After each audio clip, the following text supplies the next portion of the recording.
हम आएंगे concentration gradients पे, और ये टॉपिक आपको बड़ा कंफ्यूजिंग लगता होगा लेकिन आज आपको समझ में आने वाला है, ठीक है, आज आपको ये चीज़ समझ में आने वाली है, ठीक है। तो जब हम किसी सेल की बात करते हैं, ठीक है, हम एक सेल की बात कर रहे हैं, यहाँ पे हम न्यूरॉन की बात कर रहे हैं जो एक्साइटेबल है, जिसको हम एक्साइट कर सकते हैं। ऐसा क्यों होता है कि हम एक न्यूरॉन, वो भी तो एक सेल ही है, ठीक है, उसके अंदर भी तो सेल ही है, तो हम उसको एक्साइट क्यों कर पा रहे हैं, हम उसको एक्साइट क्यों कर पा रहे हैं, तो हम ये चीज़ पढ़ेंगे। क्योंकि उसके अंदर कुछ पोटेंशियल पहले से ही रहता है, इसलिए हम उसको थोड़ा सा कुछ देते हैं, हम उसको थोड़ा सा सिग्नल देते हैं, तो एकदम से वो क्या करता है, वो सिग्नल को आगे पहुंचा पाता है। क्यों पहुंचा पाता है? क्योंकि वो खुद भी एक पोलराइज स्टेट में एक पोटेंशियल को मेंटेन करके रखता है। तो जैसे ही मैंने उस पोटेंशियल में कोई चेंज किया, जैसे ही मैंने उस पोटेंशियल में कोई चेंज किया, वैसे ही क्या होगा, सिग्नल आगे की तरफ भागेगा। तो कभी आपसे पूछा जाए कि न्यूरॉन एक्साइटेबल क्यों होता है, न्यूरॉन एक्साइटेबल क्यों होता है, तो वो इसलिए होता है क्योंकि न्यूरल मेम्ब्रेन जो है वो पोलराइज स्टेट में रहती है, यानी कि उसके अंदर एक पोटेंशियल पहले से रहता है। तो अगर आप उसके पोटेंशियल को, अगर आप कभी भी उसके पोटेंशियल को चेंज कर दोगे तो उससे क्या होगा, आपका इंपल्स जो है वो आगे की तरफ भागेगी, आगे की तरफ भागेगी या रुक जाएगी, वो हम अभी देखेंगे, ठीक है। चलो, तो ये आपका क्या है, एक्सोलेमा मेम्ब्रेन है बेसिकली, ठीक है, एक्सोलेमा है, ये आपकी मेम्ब्रेन है। ये आउटसाइड हो गया, ये इनसाइड हो गया। अब समझना, बाहर हमेशा सोडियम ज़्यादा होता है, ठीक है, ये आपको ध्यान रखना है, बाहर हमेशा सोडियम ज़्यादा होता है। और आप ये याद भी ऐसे रख सकते हो कि जब हम जब बने थे, हमारा जब एवोल्यूशन हुआ था, आपने एवोल्यूशन चैप्टर में भी पढ़ा होगा, तो हम सॉल्टी वाटर में बने थे, NaCl ज़्यादा था। तो ऐसे ध्यान रखो कि यहाँ पे जो मेम्ब्रेन है, इसके बाहर हमेशा सोडियम ज़्यादा होता है, ठीक है, और अंदर की साइड हम बोल सकते हैं कि पोटेशियम ज़्यादा है, ठीक है। याद रखने के लिए बेस्ट तरीका ही आप ध्यान रखो कि हम इवॉल्व किस में होते हैं, पानी में, सॉल्टी वाटर में। तो सॉल्टी वाटर मतलब NaCl, यानी कि Na+ ज़्यादा होगा हमारे सेल के, ठीक है। तो एक्सोलेमा यानी कि मेम्ब्रेन के बाहर वाली तरफ सोडियम प्लस ज़्यादा है और अंदर पोटेशियम ज़्यादा है, ठीक है। अब एक बड़ा, अब यहाँ पे बहुत ध्यान से सुनना, नहीं तो बहुत कन्फ्यूजन होगा, बहुत ध्यान से सुनना इस चीज़ को। यहाँ पे चैनल्स होते हैं, कुछ चैनल्स होते हैं। अब ये चैनल्स क्या कर सकते हैं, ये सोडियम को और पोटेशियम को ट्रांसपोर्ट करा सकते हैं। अभी इसको छोड़ जाओ, इसको भूल जाओ, इसको बिल्कुल भूल जाना, मैं इन दो चैनल्स की बात कर रही हूँ। तो ये जो मेम्ब्रेन है, इसके अंदर कुछ चैनल्स प्रेजेंट होते हैं, और ये चैनल्स क्या कर सकते हैं, ये सोडियम को और पोटेशियम को ट्रांसफर कर सकते हैं। अब आप खुद सोचो, अगर मैं आपसे कहूँ कि सोडियम बाहर ज़्यादा है और पोटेशियम अंदर ज़्यादा है, और अगर मैं दो चैनल लगा दूँ, तो ऑब्वियस सी बात है, सोडियम अंदर की तरफ जाने की कोशिश करेगा और पोटेशियम बाहर की तरफ जाने की कोशिश करेगा तो ना। अगर मैं इनको खोल दूँ, चैनल को, मैंने दरवाजे खोल दिए चैनल के, और मैंने कहा कर लो अपना काम, तो सोडियम बाहर ज़्यादा था तो वो अंदर आने की कोशिश करेगा, पोटेशियम अंदर ज़्यादा था तो वो बाहर जाने की कोशिश करेगा। और अगर मान लो मैंने अलाउ कर दिया, चलो मैंने कहा ठीक है, मैं दरवाजे खोल रही हूँ, यहाँ से भागो तुम, तो सोडियम जो है वो फटाफट अंदर आ गया, पोटेशियम जो है वो फटाफट बाहर चला गया, और ऐसे करके क्या हो गया, सोडियम और पोटेशियम की कॉन्सेंट्रेशन बाहर और अंदर बराबर हो गई, ठीक है, बाहर और अंदर बराबर हो गई। अगर बाहर और अंदर सोडियम और पोटेशियम की कॉन्सेंट्रेशन बराबर हो गई और जो पोटेंशियल है वो बराबर हो गया, तो कभी मैं कोई भी सिग्नल दे दूँ, कोई चेंज ही नहीं कर सकती उसमें। ये दोनों तो इक्विलिब्रियम पे आ गई साइड्स, ये दोनों तो इक्विलिब्रियम पे आ गई साइड। अभी कैसे हुआ ये भी और डिटेल में अभी समझेंगे, एक और चीज़ समझेंगे तब आपको समझ आएगा। तो अगर मैं दोनों के दरवाजे खोल दूँ तो सोडियम अपने आप भागा भागा अंदर आ जाएगा, पोटेशियम बाहर चला जाएगा। लेकिन उससे क्या होगा, थोड़ी देर बाद सोडियम और पोटेशियम अंदर बाहर आके ऐसे हो जाएंगे कि इक्वल हो जाएंगे दोनों आपस में। और अगर इक्वल हो गए, इक्विलिब्रियम आ गया, तो मैं कुछ उन्हें डिस्टर्ब ही नहीं कर पाऊंगी, मैं कुछ भी कर लूँ वो इक्विलिब्रियम में आ जाएंगे। तो कभी मैं सिग्नल को ट्रांसमिट नहीं कर सकती। तो इसलिए मैं चाहती हूँ कि सोडियम जो है वो बाहर ज़्यादा रहे और पोटेशियम जो है वो अंदर ज़्यादा रहे, ताकि जब मैं ये चैनल खोलूँ तो सोडियम फटाफट अंदर आ जाए, और ताकि जब मैं ये चैनल खोलूँ तो पोटेशियम फटाफट बाहर चला जाए। तो मैं क्या करती हूँ, मैं बड़ी इंटेलिजेंट हूँ। आप कभी भी आप ह्यूमन बॉडी पढ़ो, आपको बड़ी इंटेलिजेंट चीज़ें मिलेंगी कि हमारा दिमाग में हमारा एक सेल भी हमसे ज़्यादा इंटेलिजेंट है। देखो कितनी कमाल की बात है कि हमारा एक सेल भी हमसे ज़्यादा इंटेलिजेंट है हर चीज़ में, कि कैसे पानी अंदर से बाहर जाएगा, कैसे सामान अंदर से बाहर जाएगा, कैसे ब्लड ऑक्सीजन लेके जाएगा, हर चीज़ कितनी इंटेलिजेंटली मेड है। आप देखो, अब अगर मैं दोनों चैनल खोल देती तो मेरा तो नुकसान हो रहा था, तो मैंने दिमाग लगाया, मैंने कहा मैं दोनों चैनल बंद रखूँगी ताकि सोडियम अंदर ना आ पाए और पोटेशियम बाहर ना जा पाए। सोडियम बाहर ज़्यादा है, याद रखना। अब अगर मैंने दोनों चैनल बंद कर दिए तो सोडियम बाहर है ज़्यादा और पोटेशियम अंदर ज़्यादा है, ठीक है, समझ में आई। अब मैं ये चाहती हूँ कि सोडियम बाहर ज़्यादा ही रहे, और मैं ये भी चाहती हूँ कि पोटेशियम अंदर ज़्यादा ही रहे। कभी ऐसा ना हो जाए कि पोटेशियम और सोडियम की जो कॉन्सेंट्रेशन पोटेंशियल है या फिर जो उनके बीच में डिफरेंस है वो कभी भी बराबर हो। मैं ये तो कभी नहीं चाहूँगी, है ना, ये तो मैं कभी नहीं चाहूँगी। मैं इन दो दरवाजों को कंट्रोल में रखना चाहती हूँ कि जब मेरी मर्जी हो, जब मैं दरवाजे खोलूँ तो सोडियम अंदर आए, जब मेरी मर्जी हो मैं दरवाजे खोलूँ तो पोटेशियम बाहर जाए, अपनी मर्जी से कुछ ना हो। और मैं दूसरी चीज़ क्या चाहती हूँ कि सोडियम बाहर ज़्यादा रहे और पोटेशियम अंदर ज़्यादा रहे।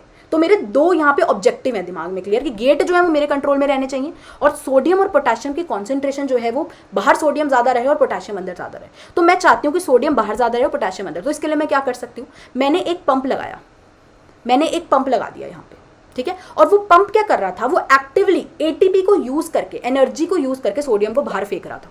और कितने सोडियम को, 3 सोडियम को। और अंदर किसको फेंक रहा था, 2 पोटेशियम को। तो बेसिकली मैं एनर्जी लगा के क्या कर रही हूँ, मैं बाहर सोडियम की कॉन्सेंट्रेशन बढ़ा रही हूँ और अंदर मैं पोटेशियम की कॉन्सेंट्रेशन बढ़ा रही हूँ। तो पहला मेरा ऑब्जेक्टिव किस चीज़ का, सोडियम को बाहर ज़्यादा रखने का और अंदर पोटेशियम को ज़्यादा रखने का, सॉल्व हो गया। हुआ कि नहीं हुआ, सॉल्व। जैसे मैं तुम्हें ये पोटेंशियल पढ़ा रही हूँ ना, तुम कितनी भी बुक पढ़ लो एनसीईआरटी, तुम्हें ये चीज़ नहीं समझ आएगी, ये मेरी गारंटी है। बहुत मैं अच्छे से समझाऊंगी, एक बार सुन लेना और थोड़ा सा मेरे साथ पेशेंस रख लेना। ये मैं पहले ही बोलती हूँ, जब मैं कोई कॉन्सेप्ट शुरू कर रही हूँ तो या तो छोड़ दो उसी टाइम, और जब सुन रहे हो तो पूरा सुनना जब तक समझ ना आए, और समझा के ही तुम्हें भेजूंगी, ये मेरी गारंटी है, ठीक है। तो बाहर मुझे सोडियम ज़्यादा चाहिए, अंदर मुझे पोटेशियम ज़्यादा बढ़ाना है। तो बाहर सोडियम ज़्यादा चाहिए तो मैं एटीपी यूज़ करके सोडियम को बाहर फेंक रही हूँ किसी भी तरह की, भाई एनर्जी चाहे लगानी पड़ जाए, बाहर सोडियम तो मुझे फेंकना ही फेंकना है। और अंदर मैं किसको फेंक रही हूँ, पोटेशियम को फेंक रही हूँ। अब आप अगर नोटिस करो एक चीज़, यहाँ पे एक चीज़ नोटिस करो कि ये क्यों हो रहा है कि मैं 3 सोडियम को बाहर भेज रही हूँ और 2 पोटेशियम को। ये तो नाइंसाफ़ी है, ये तो नाइंसाफ़ी हो रही है कि 3 सोडियम बाहर जा रहे हैं और 2 ही पोटेशियम अंदर आ रहे हैं। तो इसका मतलब बाहर पॉजिटिव चार्ज कैसा होगा, ज़्यादा होगा। बाहर पॉजिटिव ज़्यादा हो रहा है और अंदर नेगेटिव ज़्यादा हो रहा है। अब ये नेगेटिव ऐसे नहीं, आप कहीं सोचो कि ये पोटेशियम अंदर आ रहा है फिर नेगेटिव कैसे हो रहा है। तो आप अगर कंपेयर करो तो बाहर ज़्यादा पॉजिटिव है और अंदर कम पॉजिटिव है, यानी कि बाहर पॉजिटिव है और अंदर नेगेटिव है थोड़ा सा। समझ में आई बात। और ये जो मैं बात कर रही हूँ ये मेम्ब्रेन है, मेम्ब्रेन की बाहर की बात कर रही हूँ। तो मेम्ब्रेन के बाहर कैसा है, पॉजिटिव ज़्यादा है, और मेम्ब्रेन के अंदर यानी कि ये अगर आपका हम ऐसे बनाएं तो अंदर यहाँ पे क्या ज़्यादा है, पोटेशियम ज़्यादा है और नेगेटिव चार्ज है यहाँ पे।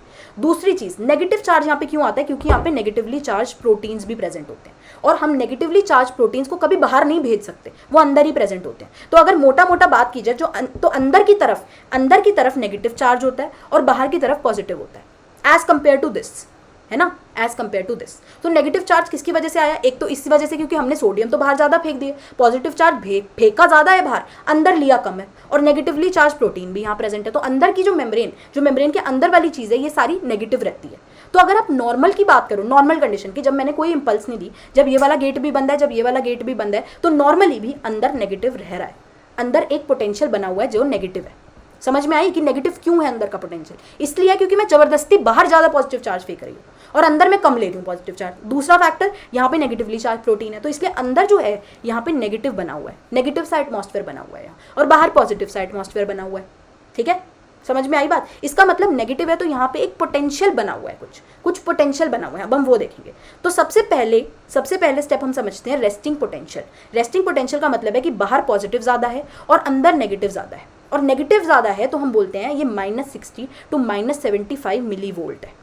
हम ऐसे बोलते हैं कि इन दोनों के बीच में चार्ज का जो डिफरेंस है वो कितना है, वो -60 to -75 मिली वोल्ट है, और इसको हम क्या बोलेंगे, रेस्टिंग पोटेंशियल। जब ये वाला गेट भी बंद है और ये वाला भी गेट बंद है और सोडियम पोटेशियम पंप काम कर रहा है, तो क्या है, अंदर का पोटेंशियल नेगेटिव है, और कितना है नेगेटिव वो आपको मुझे बताना है, उसको हम बोलते हैं रेस्टिंग पोटेंशियल। जब कोई इंपल्स नहीं दिया तो एक रेस्टिंग पोटेंशियल बना हुआ है। समझ में आया कि नहीं आया, समझ में आ रहा है या नहीं आ रहा है।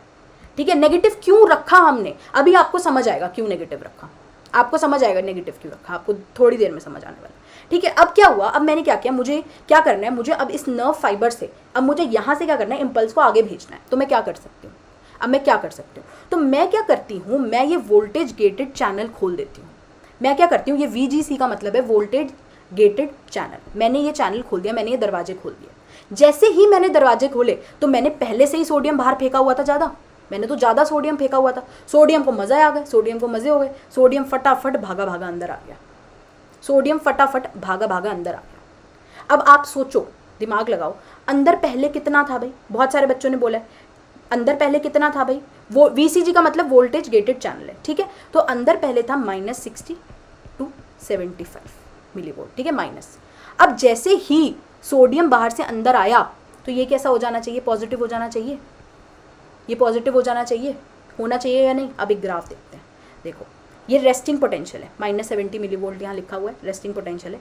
हुआ क्या, मैंने धीरे धीरे सोडियम चैनल खोल दिया। अब देखो ये सोडियम चैनल मैंने खोल दिया, तो सोडियम चैनल जैसे ही खोला सोडियम अंदर आने लग गया, तो सोडियम अंदर आने लग गया तो -70 मिली वोल्ट से पॉजिटिव की तरफ जाने लग गया। हम अंदर की बात कर रहे हैं, हम अंदर की बात कर रहे हैं, तो अंदर कैसा होने लग गया, पॉजिटिव। तो अगर मैं यहाँ पे पोटेंशियल की बात करूँ तो -70 से वो पॉजिटिव होने लग गया, धीरे धीरे धीरे धीरे धीरे धीरे पॉजिटिव होने लग गया।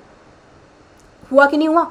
तो जैसे जैसे पॉजिटिव हुआ धीरे धीरे, जैसे जैसे ये पॉजिटिव हुआ तो क्या हो गया उसके बाद ग्रेजुअली एक ऐसा पॉइंट आया, आपको यहाँ दिख रहा होगा, एक ऐसा पॉइंट आया जहाँ +30 मिलीवोल्ट पहुँच गया ये, ठीक है, इतना पॉजिटिव हो गया। इस चीज़ को हम पहले तो बोलते हैं जब सोडियम अंदर आया तो क्या हुआ, माइनस से पॉजिटिव की तरफ जाने लग गया पोटेंशियल, तो उसको पहले हम टर्म देते हैं डीपोलराइजेशन। पहली जो हम टर्म देते हैं उसको हम देते हैं डीपोलराइजेशन। क्या टर्म देते हैं हम उसको? डीपोलराइजेशन। समझ में आ रही है सबको बात? ठीक है। अब क्या होगा कि बहुत ज़्यादा डीपोलराइजेशन हो गई, मतलब ये -70 से पॉजिटिव की तरफ चला गया। अब क्या होता है कि सोडियम अंदर आ गया बहुत सारा। अब सडनली एक ऐसा पोटेंशियल आ जाता है जब ये सोडियम चैनल तो बंद हो जाते हैं, सोडियम के दरवाजे बंद हो जाते हैं, लेकिन पोटेशियम के खुल जाते हैं। तो जैसे ही पोटेशियम के दरवाजे खुले तो पोटेशियम बाहर भागने लग गया। पहले क्या हुआ, पहले ये चल रहा था सोडियम पोटेशियम पंप, मैं सोडियम बाहर फेंक रही थी, पोटेशियम अंदर। क्यों फेंक रही थी? क्योंकि मुझे सोडियम बाहर ज़्यादा चाहिए, तभी तो जब मैं दरवाजा खोलूंगी तो सोडियम भागा आएगा। अगर बाहर सोडियम ही कम हुआ तो दरवाजा खोलने का क्या फ़ायदा? तो मैंने दरवाजा खोला और सोडियम को अंदर बुला लिया, तो क्या होगा, डीपोलराइजेशन हो गया। डीपोलराइजेशन हुआ। अब थोड़ी देर बाद क्या हुआ, ये सोडियम के दरवाजे बंद हो गए। जैसे ही सोडियम के दरवाजे बंद हुए, यहाँ पे पोटेशियम के दरवाजे भी खुल गए। तो पोटेशियम के दरवाजे खुले तो पोटेशियम अंदर ज़्यादा है, तो पोटेशियम अंदर से बाहर जाने की कोशिश करेगा, करेगा कि नहीं करेगा? तो जब सोडियम अंदर आया तो नेगेटिव से पोटेंशियल पॉजिटिव की तरफ गया। तो मैंने एक टर्म दे दी यहाँ पे, जिसको मैंने बोला डीपोलराइजेशन। क्या टर्म दे दी? डीपोलराइजेशन। ये पोलराइज स्टेट में है, यानी कि ये रेस्टिंग पोटेंशियल है, डीपोलराइज हो गया ये, ठीक है। अब जैसे ही सोडियम अंदर आ गया, अब जैसे ही मैंने पोटेशियम का दरवाजा खोला तो पोटेशियम बाहर चला गया। तो अब क्या हो रहा है, पोटेशियम जैसे ही बाहर गया तो जो यहाँ पे सोडियम के आने की वजह से पॉजिटिव चार्ज क्रिएट हुआ था वो पोटेशियम ने बाहर ले जाके वापस से नेगेटिव कर दिया, वापस से नेगेटिव किया। तो इस चीज़ को मैंने बोल दिया रीपोलराइजेशन। समझ में आई बात? तो बेसिकली क्या होता है, रेस्टिंग पोटेंशियल है, सोडियम का दरवाजा खुला। रेस्टिंग पोटेंशियल क्यों है? क्योंकि सोडियम पोटेशियम पंप है। जैसे ही सोडियम का दरवाजा खुला सोडियम अंदर आया तो अंदर उसने नेगेटिव जो चार्ज मेम्ब्रेन थी मेरी, जो नेगेटिव चार्ज अंदर की तरफ था उसको उसने पॉजिटिव बना दिया, तो मैंने नाम दे दिया डीपोलराइजेशन।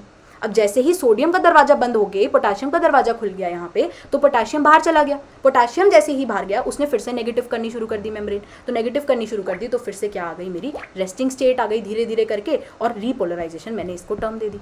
क्या अब सबको समझ में आया? समझ में आ रहा है या नहीं आ रहा है? तो अब एक टेबल भी यहाँ बनी हुई है। पोलराइज स्टेट मतलब रेस्टिंग पोटेंशियल में सोडियम पोटेशियम पंप क्या है, एक्टिव है। वोल्टेज गेटेड सोडियम चैनल बंद है, वोल्टेज गेटेड पोटेशियम चैनल बंद है, मतलब वोल्टेज गेटेड सोडियम के दरवाजे और पोटेशियम के दरवाजे बंद है। डीपोलराइज स्टेट में मैंने सोडियम के दरवाजे खोल दिए, सोडियम के दरवाजे खोले तो सोडियम अंदर आ गया और पोटेशियम क्या अभी बंद है, ठीक है। अब देखो तुम जब डिटेल में पढ़ोगे, अब तुम MBBS में होगे, तुम्हें एग्जैक्ट बताएंगे कि कहाँ पोटेशियम खुलता है, कहाँ ऐसा होता है, तो ये सारी चीज़ें हम डिटेल में नहीं जा रहे। जितना NCERT में जितना तुम्हारे दिमाग में अभी बैठना चाहिए उतना ही मैं बता रही हूँ। उसके बाद रीपोलराइजेशन की बात करते हैं तो रीपोलराइजेशन में तुम्हें पता है पोटेशियम के दरवाजे खुल गए। सबसे बड़ा कंफ्यूजन जो तुम्हें आएगा ना दिमाग में, जो तुम्हें कभी समझ नहीं आएगा, वो ये है कि हम बाहर सोडियम क्यों फेंक रहे हैं एक्टिवली, हम अंदर पोटेशियम क्यों ला रहे हैं एक्टिवली। इसलिए ला रहे हैं, अब आपको समझ आया होगा, इसलिए ला रहे हैं क्योंकि हमें बाहर सोडियम ज़्यादा चाहिए। तभी तो अगर मैं यहाँ स्टिमुलस दूंगी, मैं उसको यहाँ पे स्टिमुलस दूंगी इस नर्व को, तो क्या होगा, सोडियम तभी तो अंदर भागा भागा आएगा। अब हम देखेंगे इसका फायदा क्या है। आप बोलो ये डिपोलराइजेशन कराने का, रिपोलराइजेशन कराने का फायदा क्या है, हम देखेंगे ये चीज़, ये आपको समझ में आएगी अभी, ठीक है। तो स्टेप 2 में क्या हुआ, स्टिमुलस दिया मैंने, कोई भी मैंने स्टिमुलेट किया उस चीज़ को, तो स्टिमुलस दिया तो क्या हुआ, थ्रेशोल्ड स्टिमुलस दिया, मतलब इतना स्टिमुलस दिया कि कुछ इंपल्स जनरेट हो। मैंने इतना स्टिमुलस दे दिया कि कुछ इंपल्स जनरेट हो के आगे पहुंच जाए, ठीक है। तो जैसे ही उसको स्टिमुलस मिला, वोल्टेज गेटेड सोडियम चैनल खुल गए, सोडियम के दरवाजे खुल गए, रैपिड इन्फ्लक्स ऑफ सोडियम, मतलब सोडियम अंदर भागा भागा आ गया। उसके बाद क्या हुआ, रिपोलराइजेशन में क्या हुआ, पोटेशियम के चैनल खुल गए, पोटेशियम के दरवाजे खुले तो इफ्लक्स ऑफ पोटेशियम आयन हो गया, ठीक है। और उसके बाद फाइनली फिर से मेम्ब्रेन कैसी हो गई, बाहर पॉजिटिव अंदर नेगेटिव हो गई। तो अगर मैं रेस्टिंग कभी भी पूछूं तो अंदर की साइड कैसा चार्ज होता है, पहले आपसे ये सवाल पूछती हूँ, अंदर की साइड कैसा चार्ज होगा अगर रेस्टिंग की कंडीशन में है, तो आपको मुझे बताना है। चलो अब हम एक डेफिनेशन भी पढ़ लेते हैं कि रेस्टिंग पोटेंशियल क्या है भाई, electrical potential difference across the resting membrane.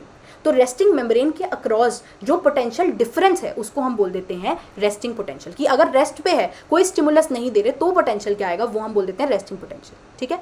तो अब हम बोलते हैं रेस्टिंग स्टेट पे क्या चल रहा है भाई, सोडियम पोटेशियम पंप आराम से काम कर रहा है। जैसे ही यहाँ पे रेस्टिंग स्टेट पे हमने स्टिमुलस दिया, यहाँ पे हमने स्टिमुलस दिया, ठीक है, change in permeability of axolemma for sodium, मतलब कि सोडियम का चैनल खुल गया। जैसे ही मैंने स्टिमुलस दिया सोडियम का चैनल खुल गया, जैसे ही सोडियम का चैनल खुला डीपोलराइजेशन हुई, सोडियम अंदर आने लग गया। मतलब पहले अंदर नेगेटिव था और धीरे धीरे जैसे ही डीपोलराइजेशन हुई अंदर पॉजिटिव आने लग गया।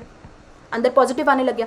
अब क्या हुआ, जैसे ही पॉजिटिव आया थोड़ी देर बाद क्या हुआ, ये पोटेशियम के चैनल खुल गए, पोटेशियम के चैनल खुल गए तो पोटेशियम बाहर चला गया, पोटेशियम बाहर गया फिर से नेगेटिव होने लग गया। तो ये क्या हुई, रीपोलराइजेशन। डी का मतलब उससे अलग जाना, उसके अलग डायरेक्शन में जाना। री का मतलब वापस लौट आना। ठीक है, डीपोलराइजेशन, रीपोलराइजेशन, ये रेस्टिंग है, ये रेस्टिंग है। यहाँ से हम अलग जगह चले गए, डीपोलराइजेशन, वापस आ गए रीपोलराइजेशन।